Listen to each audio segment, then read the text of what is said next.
Bien, en este video vamos a ver cómo administrar de manera introductoria el motor de base de datos MySQL. Para ello tienen que tener instalado en su computador, en el localhost, este paquete XAMPP. ¿Ya? Si ustedes ponen localhost arriba y el paquete está instalado y corriendo, van a tener acceso al servidor web Apache, a MySQL como motor de base de datos. Entonces aquí está el link de phpMyAdmin. phpMyAdmin es la aplicación que les permite administrar el motor de base de datos. Si yo pincho ahí, vamos a ver aquí a la izquierda todas las bases de datos que ya están siendo administradas por este motor. En el caso de que lo hayan instalado recién, por primera vez, a este lado no va a aparecer ninguna base de datos, a lo más una base de datos de prueba o test, pero no va a estar con esta base de datos que yo tengo acá. Entonces, el caso que vamos a ver es, por ejemplo, un hospital. Entonces, una base de datos para un hospital, donde ustedes pueden imaginar que en un hospital tenemos que almacenar información de pacientes, información de médicos, información de las habitaciones, etcétera. Por ahora vamos a crear la base de datos hospital junto a una tabla de pacientes. ¿Okay? Entonces, como acá están las bases de datos, lo primero es escribir acá nueva y me va a permitir aquí en este espacio, si yo pongo hospital, estoy definiendo el nombre de la base de datos. ¿Ya? Al momento de crearla, la base de datos va a ser creada.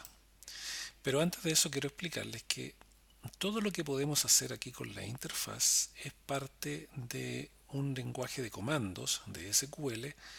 Entonces existe un equivalente en comando de las acciones que nosotros podemos hacer con la interfaz. Obviamente con la interfaz es mucho más sencillo porque no tenemos que aprendernos los comandos. Pero parte importante de este curso es conocer cuáles son los comandos que realizan ciertas acciones. Entonces, para ir viendo también los comandos, acá abajo en el phpMyAdmin hay una opción de consola, que si yo la pincho, se abre la consola y voy a ir viendo los comandos que se van ejecutando cuando yo ejecuto ciertas acciones. Entonces, volviendo a lo que estábamos, voy a crear la base de datos y le he puesto por nombre hospital. Voy a usar nombre en mayúscula para la base de datos. Entonces pongo crear y se ha creado acá a mi lado izquierdo una base de datos llamada hospital y en la consola podemos ver el comando necesario para crear una base de datos, que es create database y entre comillas el nombre de la base de datos. Entonces lo que acabamos de hacer acá lo podríamos haber hecho acá en la consola escribiendo este comando. A continuación podemos crear tablas. ¿Ya? Esta base de datos puede tener muchas tablas. Y repito, la de pacientes, la de habitaciones, la de médicos. Aquí vamos a crear la tabla de paciente,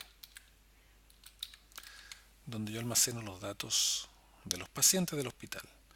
¿Cuántas columnas o campos va a tener esta tabla? Por ahora supongamos que tiene un root, un nombre, un apellido, un correo electrónico, los síntomas, la fecha de nacimiento, pero como pueden ser muchos los campos, y esto es solamente para hacer una introducción, vamos a poner ahí eh, ya, tres campos. Entonces, continuamos. Supongamos que vamos a guardar el root. Voy a usar la primera letra en mayúscula y el resto en minúscula para los nombres de los campos. El root tiene un ancho de 10 y siempre va a ser así. Entonces vamos a dejar un ancho fijo de 10 que incluye el guión y el dígito verificador. En cuanto a el segundo campo, vamos a poner el nombre de la persona. Podríamos separar nombre y apellido, pero aquí vamos a poner todo el nombre completo. Así que es un char variable, un varchar. Hay nombres más largos, más cortos, no sabemos el ancho exacto, entonces vamos a reservar unos 50 espacios de longitud para el nombre. Y pongamos la fecha de nacimiento, fechNac. Y aquí voy a usar un dato de tipo date o fecha, que tiene un ancho ya predefinido, no es necesario ponerlo, de 10. Bien, el cotejamiento tiene que ver con la codificación que vamos a utilizar, ¿no? Siempre es recomendable para poder aceptar los acentos y también aceptar las ñes, ¿ya? Usar UTF-8. Bien, ponemos guardar y se ha creado dentro de hospital la tabla paciente. Si yo pincho aquí en paciente, la tabla paciente tiene las columnas fecha de nacimiento, nombre, root. Esto es lo que se está visualizando acá. Y acá abajo puedo ver el comando que se utilizó para crear la tabla. Create table. La tabla se llama paciente y está dentro de la base de datos hospital, con los campos root, que es un char de 10, nombre, que es un bar char de 50, y fecha de nacimiento, que es date.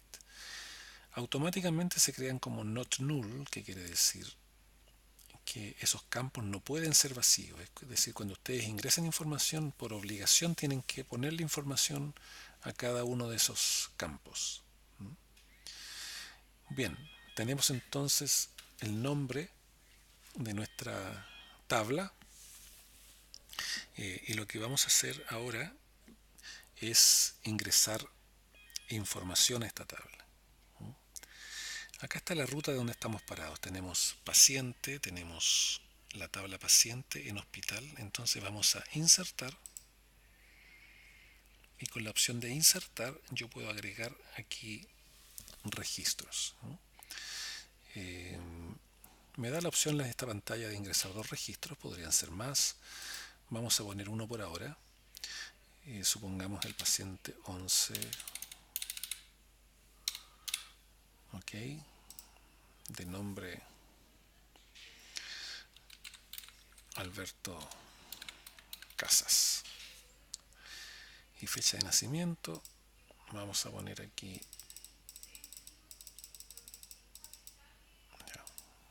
esa fecha de nacimiento, que tiene el formato año, guión mes, guión día. Si pongo continuar, podemos ver tanto aquí como en la consola cuál es el comando que se ejecutó. Insert into, esto es parte de SQL, la tabla paciente que pertenece a hospital, ingresa el root, el nombre, la fecha de nacimiento con estos valores. Este es el comando que se ha ejecutado, y nosotros podemos ver ahora aquí en examinar la lista con toda la información de esa tabla. Como hemos ingresado solamente un registro, me va a aparecer ese registro. Así ustedes pueden seguir insertando, ingresando más registros a esta tabla. Entonces hemos visto cómo crear una base de datos, cómo crear una tabla con sus columnas o campos, y cómo ingresar información a la tabla creada. Además vimos a través de la consola cuáles son los comandos que se van ejecutando o que yo debería conocer para hacer esto de manera manual y no a través de esta interfaz. Bien, esto lo vamos a utilizar en la introducción para trabajar en nuestro primer laboratorio.